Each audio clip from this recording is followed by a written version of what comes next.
puro na lang karne, karne. So ngayon, magluluto tayo ng gulay naman. Ginataang kalabasa na may sitaw. Pero may katerno. Peritong liempo. Wala namang masama doon. Simulan natin. Ito ang estilo ng nanay ko. Etong aking panggisa naman para isang guhit lang to eh. Narinig ko sa nanay ko anak, isang guhit lang pwede na panggisa. Liempo yan, lagay natin dyan. Pagmamantikain natin yan, ikahan ng nanay ko. Anak, ichicharon mo. Ewan ko ba? Bukang bibig niya, ichicharon mo. Okay, lagyan natin ng mga half cup na tubig lang. Diyan natin sisimulan yan. Lagyan natin ng mga 1 teaspoon na asin. Ganyan lang, 1 teaspoon. Yan. Half teaspoon na black pepper. Yan ang estilo ng nanay ko yan. Tapos ngayon, ichichicharo natin yan. Lalabas sa mga mantika niyan, saka tayo magigisa. 10 minutes. Eto na, natutuyuan na siya. Lalagyan ko ngayon ng mga 2 tablespoon na mantika. Saka natin patuloy na ichichicharo natin itong ating Ito mga isang guhit. Ano ba isang guhit? 100 grams. Yan ang narinig ko sa nanay ko, anak, bili ka ng isang guhit na baboy, panggisa lang natin. Okay. Ito ngayon, ibabrown nyo lang to. Lalabas pa ng gustong mantika niyan. So kanina, nilagyan natin ng konting tubig, parang half cup lang siguro yun, para lumambot ng konti yung ating baboy na panggisa. Mabilis lang to. Itong ginataang kalabasa na may sitaw. Ayan.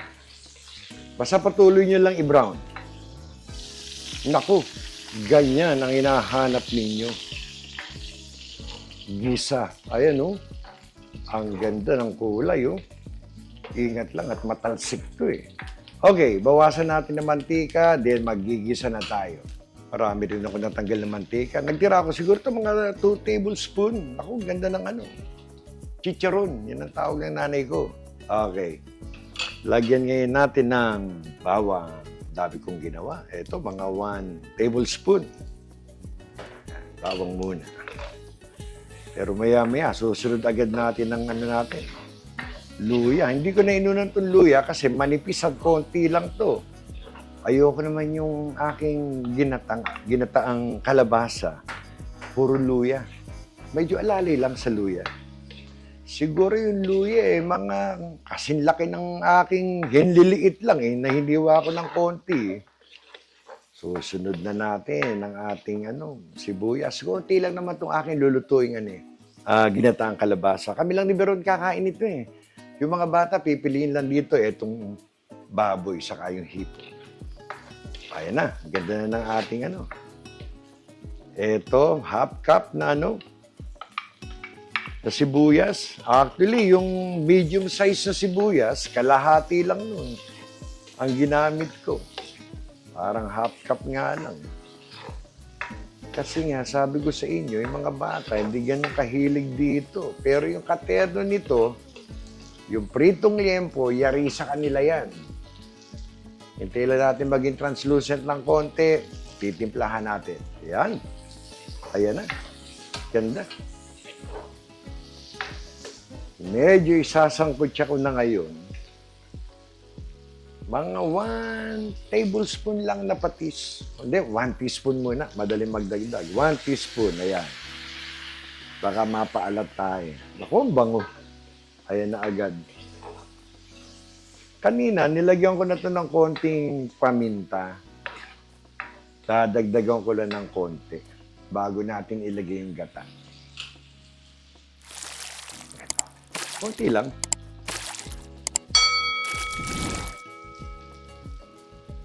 Baka wala pang half teaspoon yan. Konting halo. Tapos lalagyan na yung gata. Pagmamantikain lang ng konti. Pero bago natin ilagay yung gata, may gustong humabol. Ito malasog po na medyo maliit. 12 piraso, binilang ko na. Sama natin sa gisa para maganda. Saka pala natin ilalagay ang gata. Then magmamantika na yan. Iuhulog na natin ng gulay. Ganun kabilis. Kasi masama ang bala ko. Marami pang kasunod. Marami pa tayong iteterno dito sa gulay. Kala nyo, gulay ngayon ha? Teternohan natin yan. Basta halo lang. Pag medyo namulan na yung ating hipon, nag-pink na yan. Lalagay na natin ang ating gata. Ang ganda, nag-pink na. Nakita niyo ba yung mga sunog-sunog na yan? Ayan, Kailangan natin yan. Yan ang magpapalasa. Yan, pwede natin lagyan to. Kalahati muna. Ayoko naman nung aking ginataang kalabasa. Parang ginata na. Parang ginataang bilog-bilog. Kalahati muna. Kalahati yan. Then, pag mantikain natin ng konti, hindi ko hinalo, Siguro yan, mga 2-3 minutes lang. Pagmamantika na yan, ihuhulog natin na yung mga gulay. Naku, 2 minutes. Nagmantika na. 2 minutes lang. Lagyan natin ng mga 1 cup na tubig. Ang bango ng gata. Yan. 1 cup. Konting halo. Ganyan lang. Ganyan kabilis. Kunin natin yung mga nasunog sa ilalim. Ayun, sumasama na. Ito na. Itong aking kalabasa, mga 2 cups. Maliit na kalabasa, kalahati lang ang ginamit ko. Alam niyo ang kalabasa sa amin, napakabilis maluto. Konting pagulong lang to, aalalahin. Lahat ko na itong ating gata. Maputla siya. Yan na. Okay. 2 minutes lang yan. Ganda, Parang gusto ko munang tikman. Tikman muna natin. Ganda ng kulong ng ating gata. Tikman natin.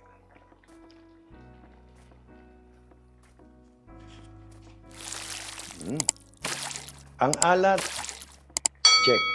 Yung paminta, check. Yung gata, yes. Para masarap, matamis ng konti. Lagyan ba natin ng asukal? Lagyan natin ng konti. 2 teaspoon. 2 teaspoon, sarap yan. Manamis-namis. Haluin natin ng konti na. Alam nyo, done na to. Pinapalapot ko lang ng konti yung ating gata. Lalagay ko na yung sitaw habang lumalapot. Yung ating kalabasa, ayan na, paluto na agad, Nakikita ko yung mga kanto ng kalabasa, nawawala na Sama na natin to bago sila mahuli. May isa pang natira. Ganito pong kadali lutuin dito ang ginataang kalabasa na may sitaw. Yung mga anak ko, pipiliin yung hipon saka yung baboy. Ititira sa tatay nila lahat ng kalabasa at sitaw. Gusto ko naman yun. So ngayon, sabi ko nga kanina, masama ang bala ko. Ako'y magpiprito naman. Luto na uto Ganda Done. Tatakpan ko lang to, mga 1 minuto. Ang pangalawang ulam, katerno. Terno lang yan. Ito pala aking butter. Totodo ko na. This is 8 tablespoon. Yes, 8 tablespoon. Lagay natin to. Dahil ang iluluto natin na kasunod ay hipon. Gagawin nating garlic butter shrimp. Yan. Ayan, tunawin lang natin. Pag natunaw, ilalagay na natin ang ating garlic. Ayan, almost melted na. Ang dami kong ginawang bawang. Inano ko to, ginamitan ko ng food processor. 1, 2, mga 3 tablespoon. Halos 4 nga yan, Ganyang karami. Ayun na. medyo palalabasin natin yung aroma. Hayaan natin medyo maluto ng konti sa butter itong ating garlic. Ang ganda ng ating garlic. Ayan na, Basta patuloy nyo lang, paguluin ng konti, halo-halo lang. Medyo matagal yan kasi nga walang mantika. Ngayon, kung kayo nararamihan sa 8 tablespoon na butter, pwede namang 6, pwedeng 4. Gusto ko medyo naliligo sa butter garlic yung ating shrimp. Ayan na, Ang ganda ng kulay na ng ating garlic. Amoy na amoy ko na. Yung ating butter, yan ay salted na. So may konting alat na yan. So ang ilalagay ko lang siguro half teaspoon ng garlic salt. Masarap to malinamnam. Mga half lang. Not one, yan. Mga half lang, ganyan.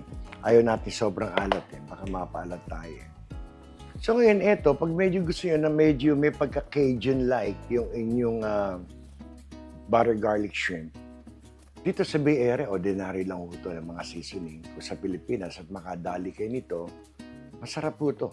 If not, lagyan nyo ng konting paprika na lang. Siguro mga lang, half teaspoon. Medyo matapang din ito, Ayan, a little more than half, almost 1 teaspoon. Medyo matapang ng konti itong Pero maaamoy nyo na yung may pagka-Cajun, yung yung amoy niya. Ang bango. Tapos ngayon, lagyan natin ng konting pepper. Half teaspoon. Ayan na.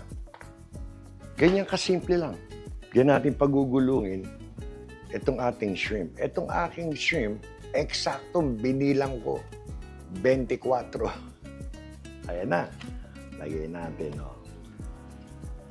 Ayan, ganyan kasimple lang. Pagugulungin nyo lang dyan. Basta patuloy nyo lang pagulungin, Ganyan lang. Ganyan kasimple ang ating butter garlic shrimp. Pag ito namula, done na yan. Ang ko lang, imbis na ordinaryong halabos, bakit di lagyan ng konting twist? Ayan ganyan lang. Tatakpan ko lang, pagbalik ko. Done na yan. Iba na naman gagawin natin. Done. Tapos na. Alam niyo, swak na swak sa akin yung 8 tablespoon na butter. Pero sa inyo, again, kung gusto niyo bawasan, ang ganda ng ng kulay. Done na to. Iba na naman. Ang isusunod natin dito, hahanguin ko to. Start na ulit tayo ng pangatlo. Pangatlong ulam. Hindi pa tayo tapos. Ito na ang ating liempo. Ayan, ginatlaan ko pa yung mga taba para maganda. Piprito na natin yan. Ang tinimpla ko dyan, naalala niyo yung rub ni Mang Bong na tinuro ko sa inyo nang gumawa tayo ng barbecue ribs? Ito yun. Kaya gusto nyo makita uli. Kung ano to, ito siya. Basahin nyo lang, nagpiprito ako, Ayan. Take note lang kayo dyan. Pero ngayon, piprito natin na itong ating liempo gamit yung dry rub ni Mang Bong. Ready na kayo, Mainit na yung mantika. Oops! Siguro mga 6-5 lang kasi baka hindi namin maubos. Ayan, Ganda, Ganda. Kita nyo, takpan natin. Wala akong tiwala dyan. Ito pa, Ayan na. Kasi yata 5. Wala akong tiwala dyan pagdating sa liempo.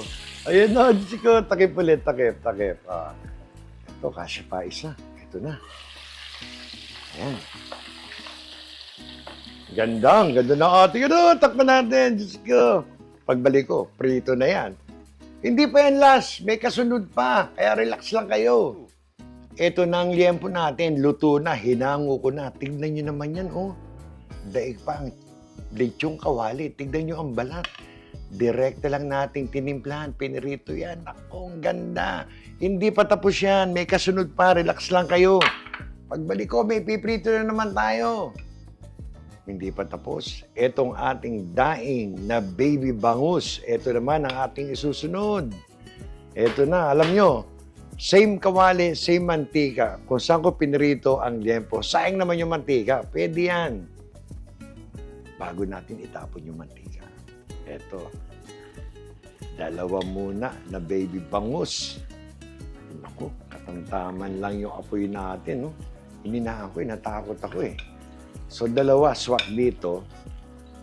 Yan ang ating baby bangus. Kagandahan lang yung ating, hindi ko na siya lalakasan. Mapiprito na yan dyan. Takpan natin. Pagbalik ko, prito na yung bangus na yan. Ayan na. Naku, luto na ang bangus. Kunin ko na. Eto na. Tignan nyo naman ang aming mini bangus. Ang ganda, oh. Tostado. Pagbalik ko, ipagmamalaki ko na ang aming mini boodle fight. Pakikita ko sa inyo. Ang ganda, oh. Matapos ang isang araw na pagluluto, sulit na sulit naman. Ito po, nagsimula sa gulay, sa ginataang kalabasa na may sitaw, natapos sa mini boodle fight. Ito na po ang aming pang mini boodle fight. Swak po sa aming apat to. Maniwala kayo't hindi. Pero kayo, kung meron po kayong bisita, pwede po, di ba? Para po kay Miss Lovina Lacno ng Delaware, alam ko, ang mga taga-Pateros, masasarap magluto. Ang sarap ng mga putahe nyo. Ito po, pag may bisita kayo sa Delaware, oh, kuy, kaganda, oh. May itlog na maalat pa. Yan po ang ating mini boodle. Medyo may kahabaan sa dami ng ating mga niluto, pero sulit po. Muli, isa na namang mapagpalang araw para sa inyo pong lahat. Salamat sa Diyos. Tayo po ay merong mini boodle. Hanggang sa muli, kayo po yung mag-iingat.